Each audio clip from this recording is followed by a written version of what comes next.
Hey guys, welcome back to my channel. Today I have the pleasure of filming my very first collaboration video. Today's video will be in collaboration with First Rate Tutors. First Rate Tutors is a GCSE and A-level study channel which just specializes in sharing information and breaking down subjects such as English and history so that students can have a bit of support outside education. They sent me over a couple of questions to answer and I'm so grateful for the opportunity, and I hope this video is informational for you guys and I hope that you like it. But anyway, without further ado, let's get into the video. The first question is, there is so much shame around failing and failure. You didn't get good grades in A levels, and how did you deal with that? Have I dealt with it yet though? The way that I kind of had to deal with it is accept what can't be changed and accept the amount of effort you put into it. I am a person where I can be quite pessimistic, but for my A-level grades I had to be realistic with the amount of work I put in, and I did work very hard for the grades that I got. Did I feel like things were unfair in terms of grade boundaries? Of course, but did I put in 110% effort? No. I want people to understand that that's okay, because A-levels can be very difficult, like on your mental health, and they can be very difficult to balance, especially if you have lots of at-home responsibilities. The way that I handled it is I kind of pushed on, and I had to forgive myself. So I didn't say mean words like you're stupid or you're incompetent. I just kind of had to say you had exams that didn't necessarily go the way you wanted them to, but you still have an opportunity, a great one, to do the best that you can. Second question is, how did you manage to secure a place in King's College London to study medicine? What are your top 3 things that you feel made all the difference? Well, the number one thing I felt made the difference was my personal statement. I have a video coming out on this, so I hope that you will stay tuned and check that out. My personal statement was very personal. Me and my mom battled about this personal statement, trying to write what I felt a medical student was supposed to sound like, and she just kept telling me, "And you'll be yourself." I was like, "But mom, like, his app is a medical school admissions would I accept me though?" But changing my personal statement and really making it very personal to the reasons I wanted to do medicine, being sincere in your personal statement is paramount. It's paramount because they can tell when you're lying. They know, and they know when you just are regurgitating something that somebody else said. The second thing that I feel like made the difference was my interview, which again, a video is coming out on that, but my interview skills I felt were quite good in the sense that I seemed very keen. I looked happy to be there. I looked so grateful for the opportunity, and I also kind of practiced things like making eye contact, of answering questions and being okay to say I don't know that. Medical school is a long degree and you're not going to know everything along the way, but you have to be willing to say I don't know, instead of being quite stubborn and belligerent like, oh, I need to know everything all the time. You don't. You have people you can ask for help. You have your course mates, you have your lecturers, you have people that run your tutorials, dissection people, all that kind of stuff. So being able to say I don't know and being able to say, can I think about that? Those things take you a long way, especially in the interview. The third thing I feel like made the difference was applying strategically. I knew that because I was a repeat student, I wasn't going to be able to apply to certain universities, and I tried to apply to places where I realistically had a shot of getting in. But the best way to limit having to apply strategically and actually be able to apply to the places you want to go to is to, I hate to say it, but do well in the first place. Like, put in the effort in the first place in terms of your grades and in terms of your willingness to take the extra steps, and you should be able to apply to wherever you want and have a fighting chance. Question number 3. What does a typical day in your life as a second-year medical student look like?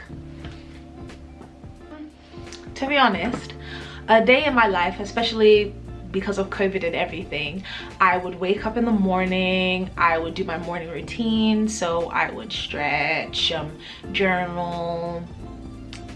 I don't eat breakfast. Maybe Bible study, scroll on my phone. Let's be realistic, I'll probably stay in bed, scroll on my phone for a while. I work best in the afternoon, so I work best between the hours of like 11 and 4. So I would get up, I would go and do a bit of work, just catch up on some lectures. Then after that, in the evening, it depends on what's going on. So last year I would have things going on like ACS events, or I'd go out with my friends. Just being a medical student doesn't start being so much different from being any other course student until you get to places like placement and times where you're not having reading week when everyone else is having reading week. Kind of tends to just be lectures during the day, relax in the evening, maybe editing, maybe hanging out with friends. I'm also on a couple of societies such as the African Caribbean Medical Society, so I might be doing something to do with that, or the Gospel Society. How do you balance question number 4 is, how do you balance being a medical student, content creator, and having a social life? Can we have it all? I balance it by having good time management. I'm gonna get what I use to manage my time. So I have this book. I don't know if you can see it. Okay, it's focused, yeah. This is the things to do. I got it from Poundland. I will write out everything that I need to do in my day. So for example, Sunday, I would clean my room. I would do maybe a lecture that I need to do during the week that I didn't get to do. I'd say, oh, I need to film a video. If I'm going anywhere, I write everything down in sequential order. It has to be in order. It has to be in order. If it's not in order, then I have to cross it out and start again. Time management, being very intentional with like scheduling apps such as Google Calendar or Todoist. Those are ones that my friend recommended to me very early on, and they've been so helpful. And also priorities. Uni should be your top priority, but uni can only be your priority if you're happy. Uni can only be your priority if you're in a good mental state. So if you feel like you need to rest a bit, if you feel like you need to just see friends maybe to get you in higher spirits, then you should do that, but with balance. Don't overdo it. Some people overdo it, me included, but just kind of balance it out that way. Question 5 is, what advice do you have for students struggling with anxiety about the future? There are many students who aren't as lucky as you and haven't gotten into medical school. How do you think they should manage having to rethink what they'll do in the future? So how I managed it, because again, I genuinely didn't feel up until maybe March of last year that I was even going to go to medical school. The way I managed it was having backup plan upon backup plan upon backup plan.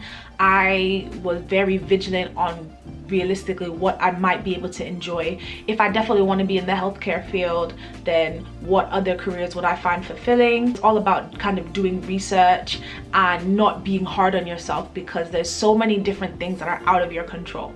I planned to do biomed and then apply for postgrad, and that is an option that a lot of people that not only I've seen like on YouTube, but also many people just in general find solace. Like there's a lot of people even in Kings that are like 30 and they're in medical school now. So if you really want to be here, you probably will get here, and if it's meant to be, it will happen. If not, that's also okay, and you have to kind of forgive yourself for not necessarily fulfilling what you felt you were supposed to do. You have to definitely forgive yourself and be kind to yourself, and kind of be vigilant in making a new plan. You can't just wallow in it, because if you wallow too much, you will end up losing all drive to do anything at all.